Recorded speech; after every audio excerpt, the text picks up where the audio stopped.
順回提要，情人節嗰日咧就整咗條青魚啦。其實大家知唔知道青魚棒棒呢個嘢呢？嗱，呢個嘢咧係一個關西或者係叫京都嘅名物啊，都幾出名下嘅。就用一個醋漬嘅青魚做一個卷物，個過程極之簡單啊。OK， 咁我哋繼續開始咯。嗱，青魚醋漬完之後呢，咁我哋係要將佢去腩骨啦，將佢掹骨啦、拉皮嘅。我哋重溫一下點樣去醋漬一個青魚啦。青魚我哋起咗樓之後，唔使去腩骨，唔使去皮啊，咩都唔使做嘅。成條魚柳搽粗鹽，個目的係要將少少嘅水分抽翻出嚟。大約半個鐘頭之後，洗翻乾淨，印乾，浸醋浸佢1個鐘頭，拎翻出嚟包好就搞掂噶啦。嗱，OK， 我哋漬完個青魚之後咧，就可以將佢去腩骨啊，就拉皮啦。咁個拉皮動作可以用筷子，可以用手搣起一橛，然之後慢慢將個皮咧拉走。其實成個過程咧非常之快，好簡單嘅。嗱，留意翻，我哋係想將個青魚改大啲，咁所以我哋喺魚背嗰度攞一刀，將佢劏開，但係又唔好劏斷，然後將魚背嗰個位置啊，我哋將佢揭開。嗱，你要見到啦，入邊個位置其實冇俾嗰個醋咧揦到熟晒嘅，佢仲係刺身級數嘅一個魚肉，只不過外層咧就好似俾醋揦熟咗咁解。呢個口味咧係比較容易保存得耐啲啦，同埋嗰個魚嘅味道咧就會突出翻出嚟嘅，係一個保鮮或者係提鮮嘅方法。OK， 然之後咧喺魚皮嘅上面咧，就我哋可以界坑或者係界花啦。我就建議界花嘅，界花我哋轉頭用火去燒佢嘅時候，佢爆嘅時候啊，嗰個花紋咧會更加靚嘅。好啦，搞掂晒之後咧，我哋準備3至4片嘅大葉。大葉係一個非常之普遍嘅日式食材，大家去日式超市咧，甚至乎嗌飛機貨嘅時候都一定會嗌到嘅。OK， 然之後壽司隻咯，上邊我哋加塊保鮮紙，令到捲嘅時候咧容易啲捲啦。然之後將我哋嘅青魚擺上去，我哋捲嘅時候咧都有少少嘅技巧嘅，盡量留翻壽司隻嘅下邊啊2至3行。好啦，我哋將魚放上去啦，魚肉向自己，然之後將佢打開，放入3至4片嘅大葉，揾隻手搓一嚿圓柱體嘅飯啊，盡量大嚿少少，因為條魚咧都幾大條啊。由左邊放落去，然之後慢慢將嚿飯噏過去右邊，然後可以撒上少少已經白鑊烘乾嘅白芝麻啦。好啦，捲嘅時候2隻手指公逗住個底部，其餘嘅隻手指就可以頂住嚿飯啊，就唔好俾佢跌出嚟。吸過去之後咧，就可以將壽司隻拎起，再吸翻落去，用另外一隻手拉住壽司隻嘅頂部。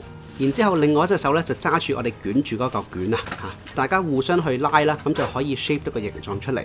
In between 每一下都可以用食指橫掃過個卷嘅表面啊，盡量令到個形狀唔好太過圓，有少少正方形嘅效果。假如旁邊有嘢爆出嚟咧，你可以將佢壓翻入去嘅。好啦，就算你唔壓都唔緊要嘅，我哋稍後都會飛一飛嗰個兩邊嘅。OK， 好啦，呢個時候就開咗保鮮紙包住嗰條卷啦。然之後咧，我哋可以有時間咧就掟入雪櫃，雪翻硬佢。我哋轉頭切嘅時候咧就會簡單好多噶啦。唔知道大家有冇聽過光物啊？小弟曾經係講過乜嘢叫光物，咁即係青魚啊、秋刀，甚至乎池魚呢啲咧都係屬於光物。咁呢啲光物咧，嗰個魚味比較重嘅，咁就通常就會有埋薑葱一齊食，所以準備少少嘅薑蓉啦。然之後葱花咯，葱花咧就可以用呢個日本嘅葱啦。假如大家係揾唔到咧，日式超市咧都幫到你㗎。點解我要強調係日本葱？係因為日本葱嗰個香味比普通街市嗰啲街市葱啊係特別香、特別好食嘅。咁大家其實俾多少少錢啦嚇，俾翻一個尊重嗰條魚嚇，日本嘢就用翻日本嘅食材啦，好嘛？好啦，我哋切好晒之後咧，就可以攞翻條魚出嚟啦，就將佢切件啊。咁你大嚿啲都得嘅，呢一個卷咧係應該要大嚿嘅，唔係薄嘅。然之後將個保鮮紙拎翻走啦。好啦，你見到入邊個魚肉咧，其實仲係生嘅。OK， 好啦，呢個時候就可以將佢排好，你可以即刻食，又或者燒一燒佢嘅。咁當然係要火槍啦。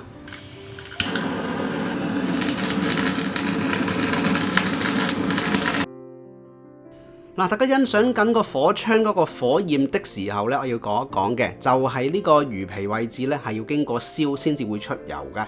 盡量燒嘅時候，記得要燒埋個腩位啦，但係就唔好燒魚肉啊！你唔好特登燒魚肉咧，基本上都 OK 嘅。一隻碟就最好係耐熱啦。OK。嗱，燒好晒之後咧，其實就冇咩搞噶啦，係時候上台。咁你上台之前咧，記得啦，將葱花同埋薑蓉咧就放翻喺魚嘅上面。你可以預先撈好先放，又或者係逐嚿放好似靚啲。記得 wasabi 放喺中間。當然啦，你可以捲嘅時候咧都捲埋 wasabi 嘅，但係有啲人唔喜歡咧，咁咪分開咯。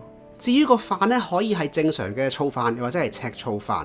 食嘅時候呢，可以俾少少嘅豉油。最重要呢，你依嚿嘢係要俾個紫菜夾住一齊食，咁先至可以將佢升華到另外一個境界嘅。OK， 喜歡嘅網友請你讚好、分享出去、訂閱頻道、追蹤 Instagram 同埋 Facebook。多謝支持唔熟唔食，我哋下次再見啦，拜拜。